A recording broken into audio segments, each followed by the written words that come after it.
Class sixth chapter number 2 history, Haryana board HBSC की book है हमारी। और चैप्टर नंबर 2 जो है, जिसका नाम है वैदिक काल, उसका हम पार्ट 2 स्टडी करेंगे इस वीडियो में। और इसमें हम स्टडी करेंगे उत्तर वैदिक काल को। ऋग्वैदिक काल हम पिछले वीडियो में पढ़ चुके हैं पार्ट 1 में। अब हम स्टडी करेंगे उत्तर वैदिक काल को। तो हमने क्या पढ़ा था? हमने पढ़ा था कि वैदिक काल जो है ये 2 पार्ट्स में डिवाइडेड है। पहला ऋग्वेदिक, ऋग्वेद की रचना हुई और ऋग्वेद से उस टाइम के सारी समाज, संस्कृति, धर्म, राजनीति का पता चलता है। उसके बाद हम स्टडी करेंगे उत्तर वैदिक काल को। तो सबसे पहले बात करेंगे उत्तर वैदिक काल के सोर्सेस क्या हैं हमारे पास। किन सोर्सेस से हमें ये पता चलता है कि उत्तर वैदिक काल का समाज कैसा था, वहाँ धर्म कैसा था, वहाँ लोग कैसे रहते थे, वहाँ के पॉलिटिकल सिस्टम क्या था, राजनीति कैसी थी, ये सब। तो उनके सोर्सेस को हम पहले स्टडी करेंगे। तो ऋग्वैदिक संस्कृति के आधार पर विकसित यजुर्वेद, सामवेद, अथर्ववेद, है ना। तो अब ये चीज़ें क्या हैं? ये चीज़ें वो हैं जिनसे हमें उत्तर वैदिक काल के जीवन की जानकारी मिलती है। किस किस चीज़ से मिलती है? तो ऋग्वेद के बाद के जो 3 वेद हैं, ये उत्तर वैदिक काल में इनकी रचना हुई है। तो इन तीनों से हमें उत्तर वैदिक काल की जानकारी मिलती है। कौन से हैं ये 3 वेद? यजुर्वेद, सामवेद और अथर्ववेद। इन 3 वेदों से हमें जानकारी मिलती है। फिर वेदों पर लोगों ने टीकाएँ लिखी हैं, उन्होंने अपने विचार लिखे हैं, ठीक है, उनसे पता चलता है। फिर उसके बाद नंबर 3 पे ब्राह्मण ग्रंथ, इनसे पता चलता है। आरण्यक, जो जंगलों में जिनकी रचना हुई, आरण्यक, उन ग्रंथों से पता चलता है। उपवेदों से पता चलता है, ठीक है। वेदों के कुछ उपवेद भी हैं। तो ये उपवेद कौन से हैं? जैसे आयुर्वेद, जिसमें मेडिसिन्स के बारे में जानकारी है, दवाइयों के बारे में, है ना। आयुर्वेद एक चिकित्सा पद्धति है। धनुर्वेद, जिसमें वॉरफेयर की टेक्निक्स हैं, भाई युद्ध कैसे लड़ा जाए वो टेक्निक है। गंधर्व वेद है, ठीक है। शिल्प वेद है। उपनिषद हैं। उपनिषद जो है हमारी संस्कृति का आधार माने जाते हैं, है ना। जैसे वेद हैं ऐसे ही उपनिषदों की बहुत ज़्यादा वैल्यू है, इम्पोर्टेंस है। सही जीवन जीने का एक तरीका उन्होंने दिया है, ठीक है।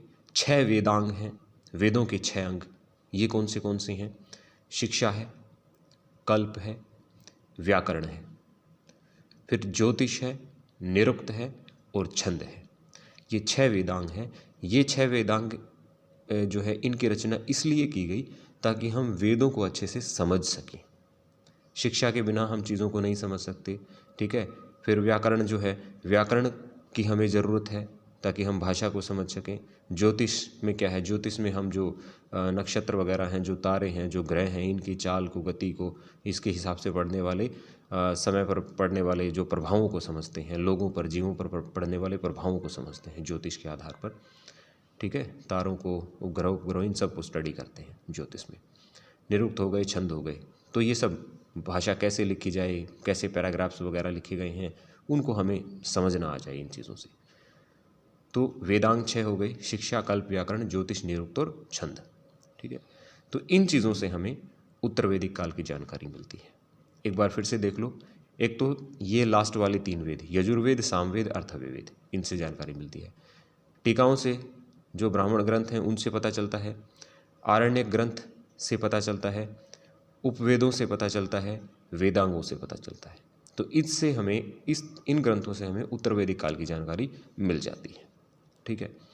उसके बाद नंबर 2, ये जो वैदिक काल है, उत्तर वैदिक काल, इसका समय कितना है? समय कब से कब तक है? कब तक से कब तक हम उत्तर वैदिक काल को माने? तो यहाँ आपकी बुक में जो डेटा दिया है, जो टाइम दिया है, वो 1500 ईसा पूर्व से लेकर और 1000 ईसा पूर्व के बीच का काल उत्तर वैदिक काल माना जाता है, ठीक है।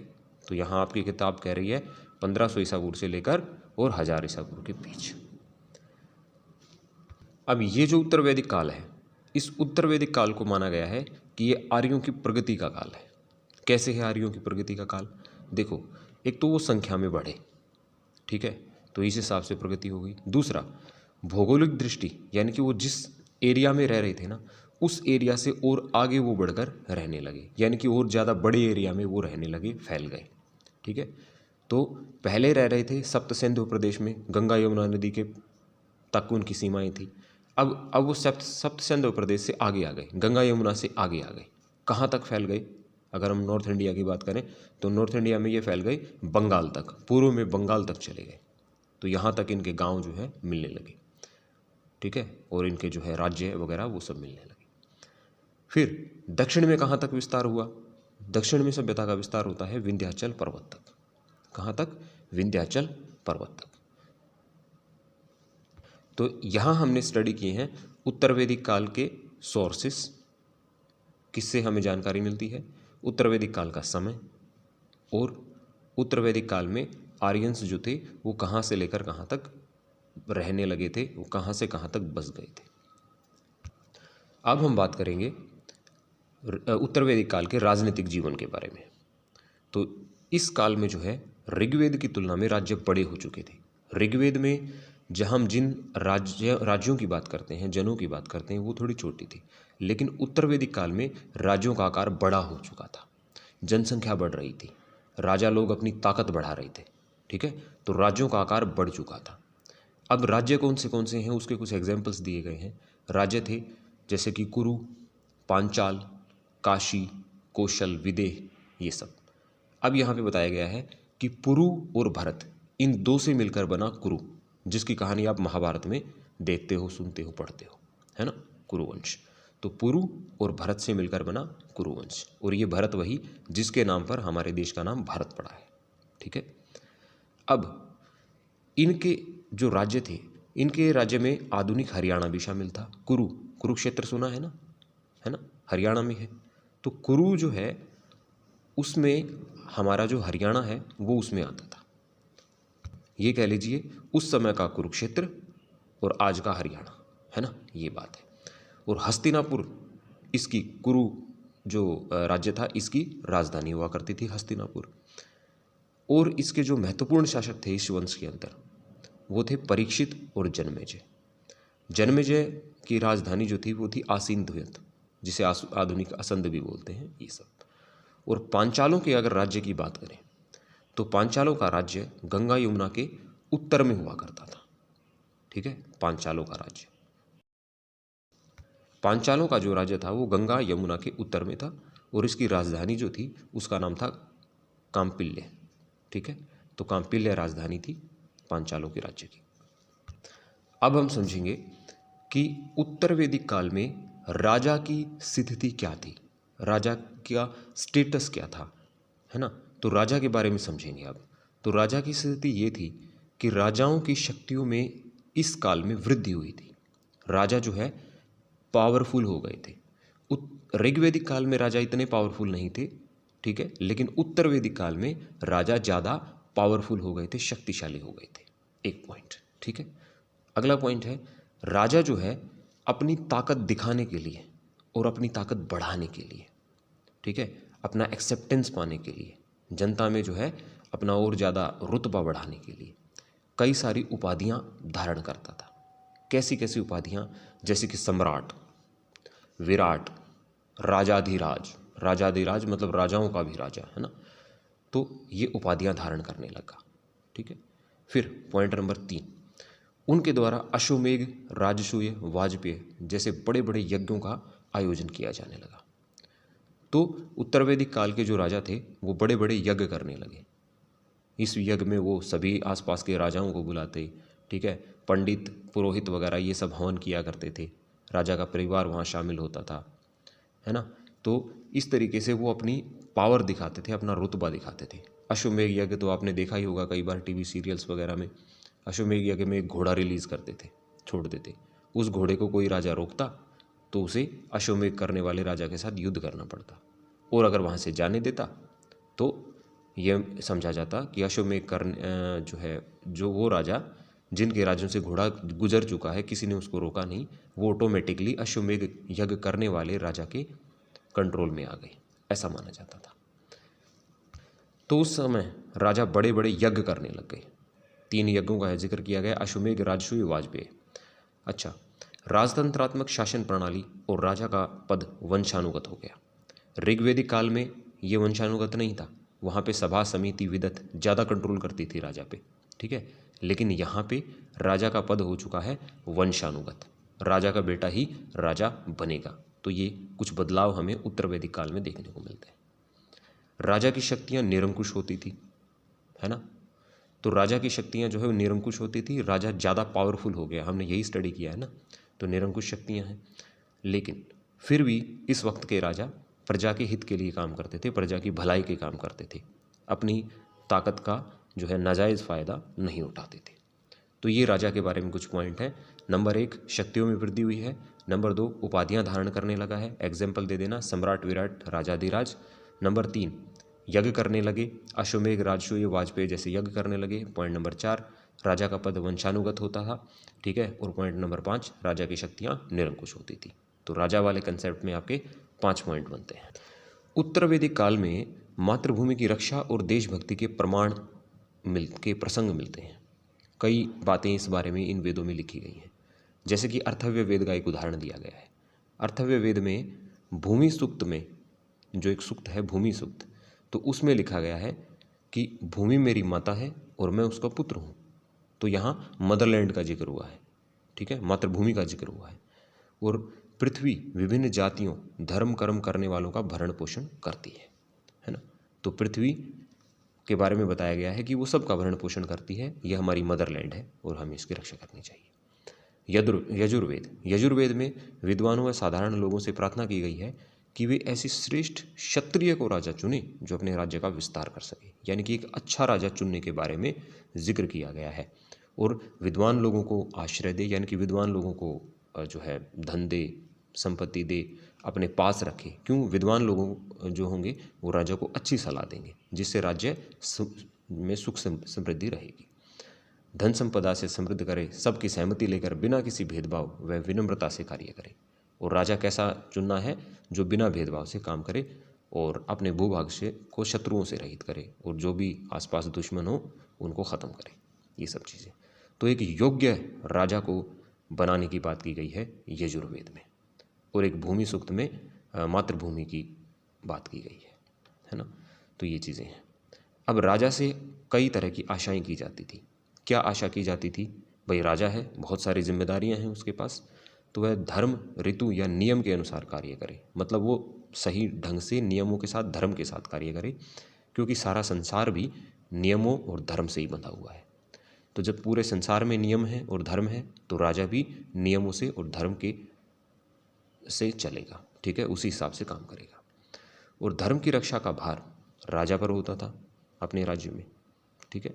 तो राजा इस चीज़ को इंश्योर करता था कि सब लोग धर्म के अनुसार चले, और धर्म से ऊपर कोई नहीं था, ना कि ही राजा ही धर्म से ऊपर था। तो धर्म से ऊपर किसी को नहीं माना गया है, और वह धर्म के सिद्धांतों को बदल नहीं सकता। तो हम यहाँ ये देखते हैं कि सबसे ऊपर अगर कोई चीज़ थी तो धर्म थी। अधर्मी और स्वेच्छाचारी राजाओं की निंदा का भी उल्लेख मिलता है, और जो ऐसे राजा हैं जो धर्म के हिसाब से कार्य नहीं करते, उनकी निंदा होती थी। यहाँ देखिए, यहाँ पे उत्तर वैदिक काल के राजाओं के कार्य दिए गए हैं। तो राजा के कार्य क्या क्या हैं? पहला काम तो यहाँ पे ये है कि अपने राज्य की रक्षा करना, अपनी प्रजा की रक्षा करना, युद्ध करना। तो अपने राज्य और अपनी प्रजा की रक्षा के लिए अगर युद्ध करना पड़े तो युद्ध करो। एक तो काम तो ये हुआ, रक्षा करना राज्य की और प्रजा की। दूसरा काम क्या है? न्याय करना, अपनी प्रजा की शिकायतें सुनना और उनके साथ न्याय करना। और फिर तीसरा है प्रजा के हित में काम करना, यानी कि कोई कुछ गलियां वगैरह, सड़कें वगैरह बनवानी हैं, कुछ कुएं खुदवाने हैं, किसी तरह का कोई और काम करवाना है। तो इस तरह के सारे काम जो पब्लिक वर्क जो होते हैं, पब्लिक वेलफेयर के, वो राजा करते थे। फिर हम देखते हैं राजा जो है ना, ये सारे काम कहाँ से करेगा, कैसे करेगा? तो राजा टैक्स लेगा, है ना। राजा प्रजा से विभिन्न प्रकार के कर लेता था। कर का मतलब है टैक्स, ठीक है। और जिसे वो अधिकारियों को वेतन देने, सुरक्षा करने और प्रजाहित के कार्य करने और राजमहल की आवश्यकताओं पर खर्च किया करता था। तो राजा क्या करता था? राजा लेता था टैक्स, अपनी जनता से टैक्स लेता। क्यों? क्योंकि भाई उसके पास सेना है, उसे बहुत सारे पब्लिक वर्क्स भी करने हैं, बहुत सारे काम करने हैं जनता की भलाई के। उन सारे कामों में पैसा लगेगा। तो राजा जो है सुरक्षा करेगा, प्रजा के हित के काम करेगा, राजमहल की आवश्यकताओं पे भी पैसा खर्च होगा। तो ये सारा पैसा कहाँ से आता था? जनता के दिए गए टैक्स से आता था। अगर आपको याद हो तो आपने देखा होगा कि ऋग्वैदिक काल में हमने देखा था सभा और समिति हुआ करती थी जो राजा पर थोड़ा कंट्रोल करती थी, असेंबलीज होती थी। तो उत्तर वैदिक काल में सभा और समिति का जो महत्व था वो कम हो गया था। हमने क्या पढ़ा था? उत्तर वैदिक काल में राजा पावरफुल हो गया, तो सभा समिति का महत्व कम हो गया। इसके अतिरिक्त राजा अपनी सहायता के लिए भागदू, अब ये भागदू क्या है? कर एकत्रित करने वाला, यानी कि टैक्स लेने वाला। ये कुछ लोगों को अपॉइंट करता था, उनको अपने पास रखता था। ये राजा के ऑफिशियल्स होते थे, राजा के लिए टैक्स कलेक्ट करता था। संग्रहिता, संग्रहिता यानी कि खजांची, राजा का जो खजाना होता था उसकी देखभाल करता था और उसका रिकॉर्ड रखता था। सूत, सूत कौन होता था? सारथी, राजा का रथ चलाने वाला। द्वारपाल कौन है? यहाँ पे है द्वारपाल, संदेश लाने ले जाने वाला, द्वार पे ड्यूटी करेगा, संदेशों को लाएगा ले जाएगा। पालागल, पुरोहित, युवराज। तो ये सब है। यहाँ पे आपको एक लिस्ट मिल रही है, इस लिस्ट में देखो सेनानी, ये कौन होता था? सेनानी वो व्यक्ति होता था जो राजा की सेना की कमांड संभालता था, यानी कि सेनापति होता था। फिर सुत कौन है? राजा का सारथी है। ग्रामणी, ग्रामणी के बारे में हम पहले पढ़ चुके हैं। ग्रामणी कौन है? ये गांव का मुखिया है, गांव का एडमिनिस्ट्रेशन, गांव पे कैसे शासन करना है ये उस काम को संभालता है। ठीक है, गांव के झगड़ों को निपटाता है, गांव में कोई काम करना है, कोई सड़कें गलियां बनवानी है, कोई न्याय का काम करना है, वो सारे काम ग्रामणी गांव में करता है, गांव का मुखिया है। भागदू कौन है? ये कर संग्रह करता है, टैक्स कलेक्टर है, टैक्स लेता है। संग्रहिता कोषाध्यक्ष है, खजाना संभालता है। एक शता प्रतिहारी हो गया। उसके बाद एक गोवीकर्तन है, ये गोवीकर्तन कौन है? जंगल विभाग का प्रधान है। महिषी मुख्य रानी हो गई। पुरोहित धार्मिक काम करने वाला, और युवराज राजकुमार। तो ये कुछ लोग हैं जो राजा के राज कार्य में राजा का साथ देते हैं, इनके बिना राजा अकेला काम नहीं कर सकता। ठीक है, तो ये लोग हो गए। फिर उसके बाद हम सैनिक प्रबंध की बात करेंगे। तो सैनिक प्रबंध में हम क्या देखते हैं कि उत्तर वैदिक काल में राजाओं ने अपनी स्थायी सेना रखनी शुरू कर दी है। तो राजा के पास है स्थायी सेना। हाथियों का प्रयोग होने लगा, राजा युद्ध में हाथियों को ले जाने लगा, हाथियों को ट्रेन किया जाने लगा। तो सेना में हाथी शामिल कर लिए गए हैं। अब अस्त्र शस्त्र में प्रमुख धनुष बाण होता था। तीर धनुष की यहाँ पे बहुत वैल्यू है ना। तो ये होता था। इसके बाणों के नुकीले अग्रभाग कई बार विष से बुझे होते थे। इसका मतलब क्या है? इसका मतलब ये है कि जो तीर होते थे उनके जो मेटालिक पार्ट होता था पेना, जो सामने दुश्मन के जाके चुभ जाता था, है ना, और उसको नुकसान पहुंचाता था, तो वो जो पार्ट है वो जहरीला, उस पर जहर लगा के रखते थे ताकि वो जब दुश्मन सैनिक की बॉडी में घुसेगा तो वहाँ पे उसको ज़्यादा डैमेज करेगा, नुकसान पहुँचाएगा, जहरीला होता था। सैनिक युद्धों के अतिरिक्त कृषि जैसे सैनिक कार्य भी करते थे। और ये जो सैनिक थे ये राजा के सेना में भी काम करते थे और अपने घरों में खेती भी किया करते थे, अपने गांव में, है ना, ये सब चीज़ें। तो ये सैनिक प्रबंध है। राजा स्थायी सेना रखता है, हाथियों का प्रयोग भी करता है, तीर धनुष का खूब इस्तेमाल होता है, और जो है ये जो सैनिक हैं ये खेती का काम भी करते थे। ये चीज़ है यहाँ पे। न्याय व्यवस्था की बात करते हैं। छोटे झगड़ों का निपटारा ग्रामीण ही किया करते थे। भाई गांव में कोई झगड़ा हुआ तो ग्रामीण ही निपटा लेगा उसको। निर्दोष सिद्ध करने के लिए कुछ परीक्षाएं भी होती थी, है ना। तो भाई अगर आपने कोई क्राइम नहीं किया है तो कुछ परीक्षाएं आपको देनी पड़ेंगी, अग्नि परीक्षा, जल परीक्षा, तो इस तरह की परीक्षाएं ये उत्तर वैदिक काल में हुआ करती थी। मृत्युदंड नहीं दिया जाता था। जीवन जो है उसको मूल्यवान माना जाता था, मृत्युदंड नहीं दिया जाता था। अपराधों के लिए कैसे दंड दिए जाते थे? तो आर्थिक दंड, भाई पैसा दो या गाय दान करो, और शारीरिक दंड, और उसको मारपीट दिया, जेल वेल में डाल दिया, इस तरह के दंड होते थे। तो ये हमने किया न्याय व्यवस्था का कंसेप्ट। अब हम बात करेंगे सामाजिक जीवन के बारे में। तो समाज की सबसे छोटी इकाई परिवार होती थी। आज भी परिवार ही समाज की सबसे छोटी इकाई है। परिवार कैसे थे? पितृसत्तात्मक थे। पिता प्रधान होता था या घर का बड़ा पुत्र है वो प्रधान होता था। पिता का जो गोत्र है उससे परिवार की पहचान होती थी। पिता के परिवार के बड़े पुरुष को ही परिवार का मुखिया माना जाता था। उसका घर की सारी संपत्ति और सदस्यों पर पूरा नियंत्रण होता था। तो इस तरह का परिवार था। अर्थव्य वेद में लिखी एक कामना से यह सिद्ध होता है कि पुत्र अपने पिता के प्रति भक्तिवान हो। अर्थव्य वेद में ये बताया गया है, एक प्रार्थना मिलती है हमें जिसमें हमें कुछ कंसेप्ट मिलता है जिससे हमें उस समय के परिवारों के बारे में पता चलता है। वो क्या है? लिखा है, पुत्र अपने पिता के प्रति भक्तिवान हो, यानी कि आज्ञाकारी पुत्र हो। अपनी माता के प्रति एक मन वाला हो, यानी कि माता के प्रति भी वह आज्ञाकारी हो। पत्नी अपने पति से सदा मधुर एवं विनम्र वाणी में बोले। तो पत्नी जो है वो आराम से बात करे पति से, ऐसा नहीं कि वो झगड़ालू हो। भाई भाई से, बहन बहन से घृणा नहीं करे। मतलब घर में जो भाई बहन हैं, भाई भाई हैं, बहन बहन हैं, वो आपस में लड़े झगड़े नहीं। कई बार आपने देखा होगा कुछ परिवारों में भाई बहन लड़ते झगड़ते रहते हैं। खाना पीना साथ साथ हो, सब पूरा परिवार एक साथ मिल बैठकर खाना खाए। एक होकर यज्ञ अग्नि के चारों ओर शामिल हों और सब मिलकर यज्ञ करें, यज्ञ अग्नि के चारों ओर इकट्ठे हों। जैसे चक्र के अर्रे धुरी के से जुड़े रहते हैं। तो एक उदाहरण दिया गया है, जैसे एक पहिया होता है ना, तो उसके सेंटर में धुरी होती है और चक्र के जो अर्रे होते हैं, यानी कि चक्र को जोड़ने वाले जो चारों तरफ से जो ये जो होते हैं कुछ डंडे जो पहिए को धुरी से जोड़ कर रखते हैं, तो वो जुड़े रहते हैं सेंटर से। इसी तरीके से एक परिवार भी आपस में जुड़ा हुआ होना चाहिए। तो ये परिवार के बारे में कामना की गई है। कहाँ की गई है? अर्थव्यवेद में। वर्ण व्यवस्था की बात करेंगे तो ऋग्वेद की भांति समाज वर्णों में विभाजित था। बिल्कुल, ऋग्वेद में हमने 4 वर्ण पढ़े थे, ब्राह्मण, क्षत्रिय, वैश्य और शूद्र। तो उत्तर वैदिक काल में भी वर्ण व्यवस्था थी। उसका आधार अब भी कर्म ही था। तो ऋग्वेदिक काल में हमने क्या पढ़ा था कि वर्ण कर्म के आधार पे थे। यहाँ भी हमें वर्ण कर्म के आधार पर मिलते हैं। एक बात ये बताई गई है कि शूद्रों के साथ भेदभाव नहीं होता था, छुआछूत की भावना भी नहीं थी। वैश्वदेव यज्ञ में लगे आर्यों के लिए शूद्रों द्वारा भोजन बनाने का प्रावधान था। यानी कि शूद्र अगर यज्ञ में लगे लोगों के लिए भोजन बना रहे हैं तो इसका मतलब छुआछूत नहीं है। अर्थव्यवेद में सभी वर्णों की कीर्ति के लिए कामना मिलती है। तो ये चीज़ें हैं। वर्ण व्यवस्था आगे चलकर जन्म आधारित होने लगी। आगे चल के थोड़ा सी गड़बड़ी आ गई वर्ण व्यवस्था में। क्या हुआ? अब ये कर्म आधारित नहीं रही, जन्म आधारित हो गई। ठीक है, लेकिन फिर भी वर्ण जो है वो परिवर्तनशील थे, बदले जा सकते थे।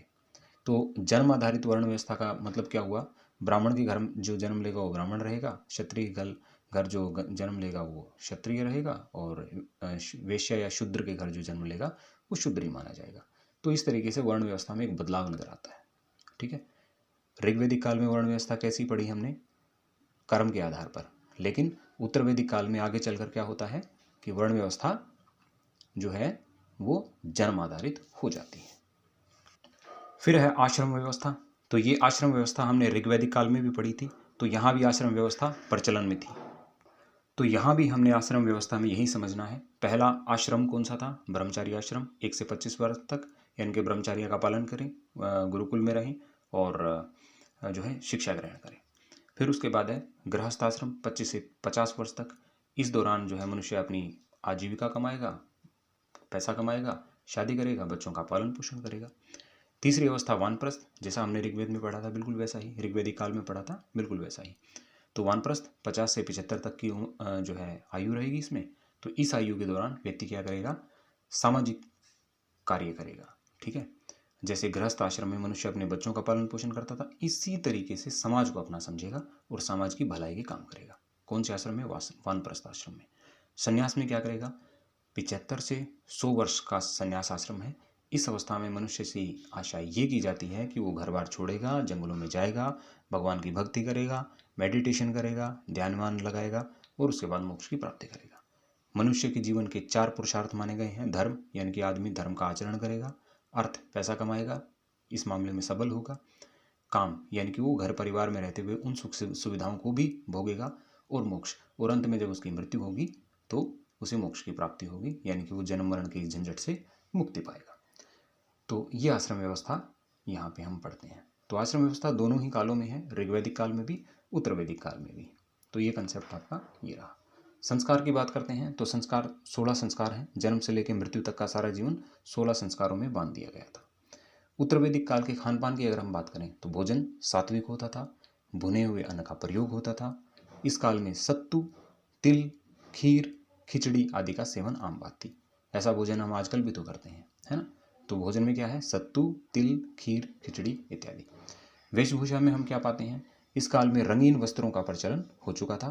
केसर आदि प्राकृतिक तरीकों से ही वस्त्रों को रंगा जाता था। तो रंगों का इस्तेमाल थोड़ा ज़्यादा है। सुगंधित द्रव्यों का इस्तेमाल किया जा रहा है। लोगों को सजने संवरने का शौक उस वक्त भी था, है ना।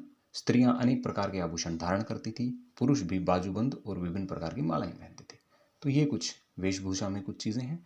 मनोरंजन के साधनों में हम पाते हैं रथ दौड़, घुड़दौड़, शिकार करना, मल्ल युद्ध, पशुओं की लड़ाई, है ना। और घर में खेले जाने वाले कुछ खेल, चौपड़, संगीत, नाटक, ये सब मनोरंजन का हिस्सा हुआ करते थे। स्त्रियों की स्थिति, वही बात हमने ऋग्वेदिक काल में भी पढ़ा था, यहाँ भी हम पढ़ रहे हैं। तो उत्तर वैदिक काल में स्त्रियों की स्थिति एक समाज का इंडिकेटर होती है। अगर स्त्रियों की स्थिति अच्छी है मतलब समाज अच्छा है। तो यहाँ पे हम क्या पाते हैं, समाज में स्थिति स्त्रियों की स्थिति जो थी वो अच्छी थी। धनी और राज परिवारों में बहु विवाह प्रथा प्रचलित थी। अब हम यहाँ क्या पाते हैं, जो धनी परिवार हैं, राज परिवार हैं, वहाँ पे बहु विवाह यानी कि एक से ज़्यादा विवाह कर रहे हैं लोग। सती प्रथा, बाल विवाह और प्रदा प्रथा, ये इस तरह का कोई भी गलत प्रथा प्रचलन में नहीं थी उत्तर वैदिक काल में भी। ये शिक्षा ग्रहण करती थी कौन, जो बालिकाएं होती थी, लड़कियां होती थी, वो शिक्षा ग्रहण करती थी। गार्गी याज्ञवल्क्य वाद विवाद से सिद्ध होता है कि उस काल में स्त्रियों को भी पढ़ने लिखने का अधिकार था। तो गार्गी याज्ञवल्क्य वाद विवाद जो है ये उत्तर वैदिक काल का एक काफ़ी चर्चित वाद विवाद है, जिसमें गार्गी ने जो है इस वाद विवाद में जीत हासिल की थी। तो इससे ये पता चलता है कि उस वक्त में भी विदुषी महिलाएं हुआ करती थी। अब यहाँ पे एक कंसेप्ट नैतिक पतन का है। तो इस काल में समाज का नैतिक पतन होना आरंभ हो गया था, यानी कि लोगों का जो लेवल था ना मोरालिटी का, वो थोड़ा सा डाउन आ गया था। उसका पता कैसे चलता है, पता इससे चलता है कि राजभवनों में शराब कोई अच्छी चीज़ नहीं है, तो लोग राजभवनों में शराब का इस्तेमाल करने लगे। नाच गाना, अब राजा पड़ा नाच गाना देख रहा है, शराब के नशे में धुत है, तो ये कोई अच्छा मोरल कैरेक्टर थोड़ी है। जुआ वगैरह खेला जाने लगा। तो पता चलता है कि इन सब बातों से समाज का नैतिक पतन शुरू हो गया था। उत्तर वैदिक काल के आर्थिक जीवन की अगर बात करें तो कृषि बहुत सारे लोग किया करते थे। एक प्रधान वर्ग था उस समय का, मतलब एक मेन ऑक्यूपेशन था, एक मेन काम था। तो इस काल में जो है आय का मुख्य साधन जो है कृषि हुआ करता था। जोतों का आकार बड़ा था, कृषि की जोत जो है वो बहुत बढ़ गई थी। हल का आकार भी बड़ा था, और ऐसे हलों के भी उदाहरण मिले हैं जिसे 24 बैल मिलकर खींचते थे, ठीक है। और फसलों की अगर बात करें तो कौन सी फसलें हैं जो उगाए जाते थे, चावल, मूंग, उड़द, तिल, गेहूं, तो ये प्रमुख अन्न थे, ये मेन फसलें थी जो उगाई जाती थी। कौन से जो चावल, मूंग, उड़द, तिल, ये तो ऋतुओं के अनुसार फसल को बोया जाता था, फसल को काटा जाता था। जौ का जिक्र किया गया है, जौ को बोला जाता है यव, तो जौ को सर्दियों में बोया जाता था, गर्मियों में काट लिया जाता था। शतपथ ब्राह्मण में कृषि के विभिन्न कार्य, शतपथ ब्राह्मण में क्या लिखा है भाई, कृषि की जुताई, बुआई, सिंचाई, कटाई, ओसाई आदि का उल्लेख मिला है। तो शतपथ ब्राह्मण में कृषि के बहुत सारे प्रोसेसेस का जिक्र मिला है हमें। तो उत्पादन बढ़ाने के लिए कौन सी खाद का इस्तेमाल होता था, गोबर की खाद का, नेचुरल मैन्योर का इस्तेमाल होता था। सिंचाई के लिए वे वर्षा पर ही निर्भर रहते थे। कुएं और नदियों का जल भी सिंचाई के लिए प्रयोग किया जाता था। तो सिंचाई के लिए हमारे पास ये साधन थे उस वक्त, कौन से, एक तो बारिश, कुओं का जल, नदियों का जल। ज़्यादा बारिश का आना या कम बारिश का होना प्राकृतिक आपदा के जो है ये होती थी, और किसानों को इन चीज़ों का भय रहता था, भाई कभी बारिश कम हो गई, कभी ज़्यादा हो गई, तो ये अनसर्टेनिटीज़ उस वक्त भी बनी रहती थी। कृषि को रोगों, ऐसी आपदाओं से बचाने के लिए तंत्र मंत्र का प्रयोग किया जाता था। तो उत्तर वैदिक काल में एक और नई चीज़ सामने आती है, क्या, तंत्र मंत्र का प्रयोग होने लगा था खेती को बचाने के लिए। पशुपालन, तो पशुपालन भी लोग खूब करते थे उस वक्त, पशुपालन भी एक मेन ऑक्यूपेशन था। तो इस काल में गाय का महत्व काफ़ी बढ़ गया, गाय का महत्व पहले से ज़्यादा बढ़ चुका है। श्रद्धा की दृष्टि से गाय को देखा जा रहा है। इस काल में हाथी और ऊँट भी पाले जाने लगे। ये जो बड़े जानवर हैं हाथी, ऊँट, ये पाले जाने लगे हैं। हाथी का जिक्र हम पहले आर्मी में भी पढ़ चुके हैं। इसके अतिरिक्त घोड़ा, सुअर, गधा, कुत्ता और भी कुछ इन जानवरों को पाला जाने लगा। घोड़ा, सुअर, गधा, कुत्ता, मतलब इनका प्रयोग बढ़ गया। उद्योग धंधे, तो यहाँ पे देखो वाजस्नेयी संहिता में हमें विभिन्न प्रकार के व्यवसायों का उल्लेख मिलता है। किसमें, वाजस्नेयी संहिता में। किस किस का, जिसमें रथकार हैं, रथ बनाने वाले, स्वर्णकार हैं, सोने का काम करने वाले, चर्मकार हैं, चमड़े से चीज़ें बनाने वाले, लोहार हैं, लोहे की चीज़ें बनाने वाले, कुंभकार हैं, मिट्टी के बर्तन बनाने वाले, जुलाहे वगैरह हैं, धोबी हैं, वधिक हैं, नट, गायक, गोप, सूत, नाई, ज्योतिष। तो मतलब ऋग्वेदिक काल से ज़्यादा ऑक्यूपेशन, ज़्यादा उद्योग धंधे हमें उत्तर वैदिक काल में देखने को मिलते हैं। काफ़ी और ज़्यादा उद्योग धंधे बढ़ चुके थे। धीरे धीरे समाज बढ़ रहा है, समाज जटिलता की तरफ जा रहा है, तो हम ये चीज़ नोटिस कर पा रहे हैं। धातु उद्योग में क्या है, इस काल में सोने को क्या नाम दिया गया, हिरण्य। लोहे को क्या बोला गया है, कृष्ण अयस्क। ठीक है, याद रखना, सोने के लिए प्रयुक्त शब्द है हिरण्य, लोहे के लिए प्रयुक्त शब्द है कृष्ण अयस्क, तांबे के लिए लाल अयस्क, और चांदी, टीन, शीशा, इन सब धातुओं का प्रयोग होता है। और आभूषण वगैरह, कृषि के उपकरण, ये सब अस्त्र शस्त्र, लड़ाई के, ये सब बनाए जा रहे हैं। तो धातु कर्म भी उस वक्त प्रचलन में था। व्यापार की अगर हम बात करें तो इस काल में समान व्यवसाय करने वाले एक संघ में संगठित हो जाते थे, जो जिन्हें हम बोलते हैं ना गिल्ड्स। तो गिल्ड बनी हुई थी, व्यापारियों के संघ बने हुए थे। ऐसे अनेक संघों का वर्णन हमें वेदों में मिलता है और उस समय के ग्रंथों में मिलता है। इनके अध्यक्ष को क्या कहते थे, श्रेष्ठी कहते थे। व्यापारिक संघ का जो अध्यक्ष है वो कहलाता है श्रेष्ठी। तो इस काल में निष्क, शतमान, कारशार्पण, ठीक है, ये क्या है, ये मुद्राएं हैं। ठीक है, ये सिक्के हैं। जैसे आजकल हम कॉइन्स वगैरह इंग्लिश में बोल देते हैं ना, सिक्के बोल देते हैं। उस वक्त अलग अलग तरह के सिक्के थे जिनको बोलते थे निष्क, शतमान, काशार्पण, ये चीज़ें थी। व्यापार जल और स्थल मार्गों से होता था, दोनों ही मार्गों से, जल मार्ग, स्थल मार्ग, दोनों से व्यापार होता था। 100 पतवारों वाली बड़ी बड़ी नावों का उल्लेख भी मिलता है। 100 पतवारों की नाव बहुत बड़ी नहीं हो गई, है ना। पहाड़ी प्रदेशों से भी व्यापार होता था। सामान को एक स्थान से दूसरे स्थान पर ले जाने के लिए बैलगाड़ी का यूज़ किया जाता था। ये चीज़ें हैं। अब हम बात करेंगे धार्मिक जीवन की, उत्तर वैदिक काल का धार्मिक जीवन। तो हम यहाँ देवताओं में एक बदलाव पाते हैं। क्या कि ऋग्वैदिक काल के जो, इस काल में पहले के जो प्राकृतिक देवता जो थे, इंद्र, वरुण, अग्नि, उनका महत्व अब थोड़ा घट गया है और इनकी जगह नए देवताओं की इंपॉर्टेंस बढ़ गई है। उनकी पूजा आराधना कुछ ज़्यादा होने लगी है। वो कौन से देवता हैं, वो हैं ब्रह्मा, विष्णु और महेश। तो किन का महत्व घटता है उत्तर वैदिक काल में, इंद्र, वरुण, अग्नि का महत्व घटता है और ब्रह्मा, विष्णु, महेश का महत्व बढ़ता है। इनका स्थान ऊपर हो जाता है। ठीक है, यज्ञों की प्रधानता, यज्ञ जो है उनकी प्रधानता हो जाती है, उनकी वैल्यू भी बढ़ जाती है। तो इस काल में यज्ञों की प्रधानता हो गई। यज्ञ वेदियों की रचना, उनके संचालन के लिए पुरोहितों का होना और कई दिनों तक चलने के कारण यज्ञ आम जनता की पहुंच से दूर हो गए। तो यज्ञ जो थे वो, उनमें ज़्यादा प्रधानता आ गई, यज्ञों में जटिलता आ गई। ठीक है, आम लोगों की पहुंच से यज्ञ दूर हो गए, उतने आसान नहीं रहे। कर्मकांड जो है वो बढ़ गए, ज़्यादा चीज़ें शामिल हो गई उनके अंदर, कई कई दिनों तक यज्ञ चलने लगे, खूब सारे तरह तरह के मंत्रों का इस्तेमाल होने लगा। तो यज्ञों की प्रधानता बढ़ गई और आम जन से यज्ञ करने का जो सिस्टम था वो अब उनके हाथ में नहीं रहा। तो इसको ब्राह्मण वगैरह करने लगे। जिनके घर में के कार्यों के साथ साथ महायज्ञों के ऐसे विधान बनाए गए जिनमें कल्पना साधारण मनुष्य की सोच से बाहर थी। इन कर्मकांडों में मनुष्य के जन्म से लेकर मृत्यु तक का ही विधान नहीं था, बल्कि उससे अनेक कर्म दिवंगत आत्मा की शांति के लिए भी बताए गए हैं। यानी कि जो यज्ञ कार्य था ना, वो बहुत जटिल बना दिया, इतना जटिल बना दिया कि भाई मनुष्य के जीवन के दौरान तो कुछ यज्ञ करने ही करने हैं, और कुछ यज्ञ ऐसे भी हैं, कुछ काम ऐसे भी कर दिए जो मनुष्य के जाने के बाद उसकी आत्मा की शांति के लिए भी करने थे। तो काफ़ी जटिलता हमें यज्ञों में देखने को मिलती है, उनकी प्रधानता बढ़ गई है।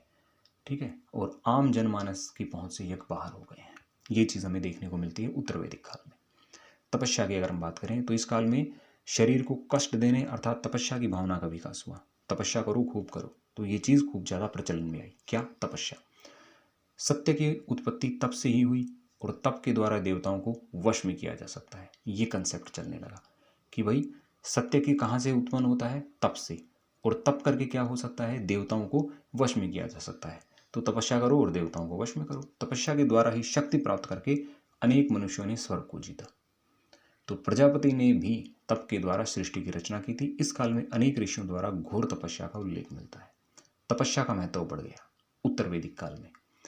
और कॉन्सेप्ट क्या था कि भाई तपस्या करो और जो है सत्य जो है उसकी उत्पत्ति तप से हुई है, तपस्या से हुई है, और तपस्या से देवताओं को जीता जा सकता है, वश में किया जा सकता है।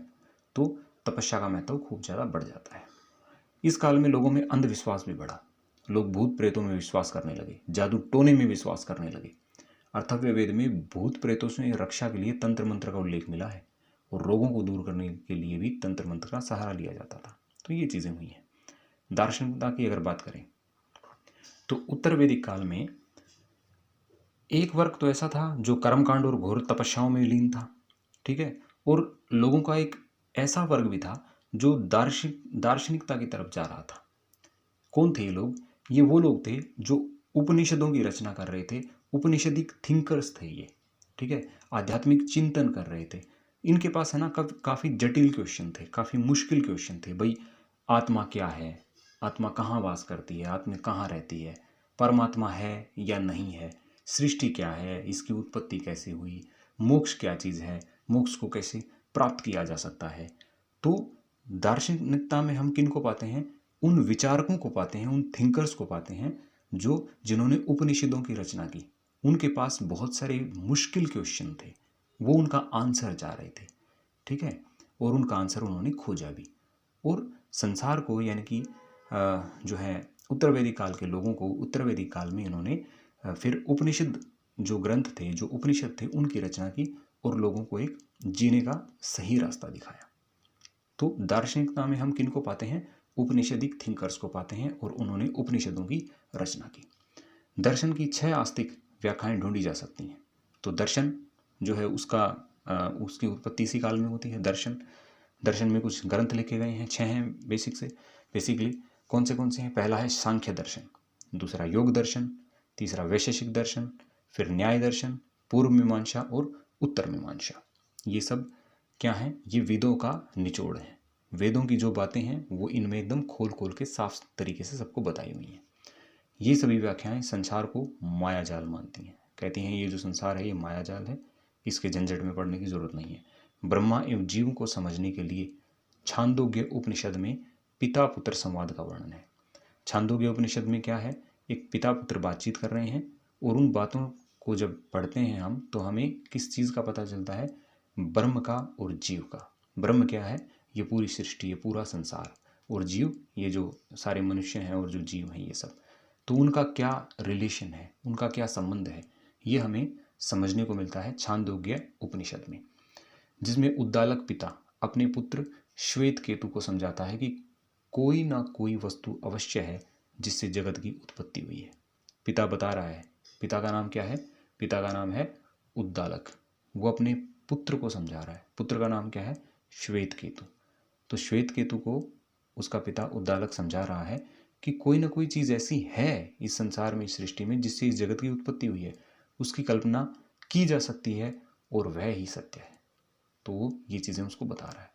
जब उसने सोचा कि एक से अनेक बनूं तो उसी से अग्नि, पृथ्वी, वायु, जल व अन्य जीव बने हैं, अतः जो कुछ भी दिखता है वह वही है, तो हे श्वेत केतु तुम भी वही हो। ये बता रहा है कि जिस एक चीज से पूरी ब्रह्मांड की, पूरी सृष्टि की उत्पत्ति हुई है ना, उसी चीज से तुम्हारी भी उत्पत्ति हुई है, तुम भी वही हो, ठीक है। तो ये इतने डीप क्वेश्चन, इतनी डीप थिंकिंग दे रहा है वो अपने बेटे को, ये बातें समझा रहा है। तो मनुष्य का अंतिम लक्ष्य क्या है? वो मोक्ष प्राप्त करना है। और मोक्ष का मतलब क्या है? जन्म और मृत्यु के, जन्म मरण के झंझट से, इसके चक्र से छुटकारा पाना।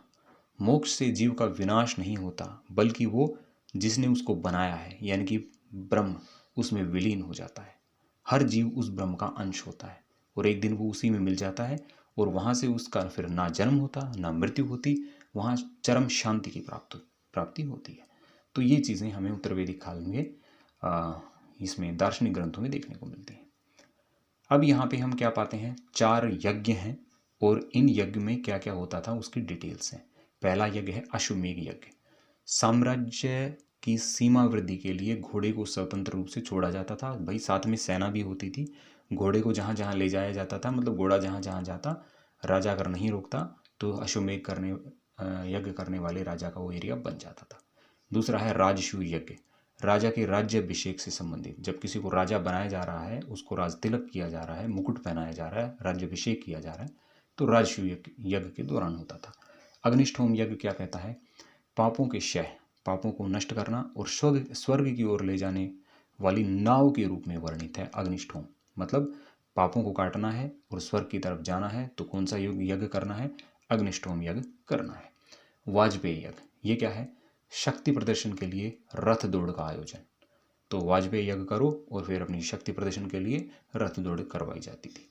तो ये यज्ञ जो है उस वक्त होते थे। कौन से? अश्वमेध, राजसूय, अग्निष्ठोम और वाजपेयी। तो यहाँ पे इस चैप्टर में हमने उत्तर वैदिक काल की धार्मिक जीवन, सामाजिक जीवन, राजनीतिक जीवन और जो बदलाव हमें देखने को मिलते हैं ऋग्वेदिक से उत्तर वैदिक काल में, वो हमने सब स्टडी कर लिए हैं। यहाँ हमारा कंसेप्ट होता है कंप्लीट। अगली वीडियो में मिलते हैं अगले चैप्टर के साथ। Bye bye.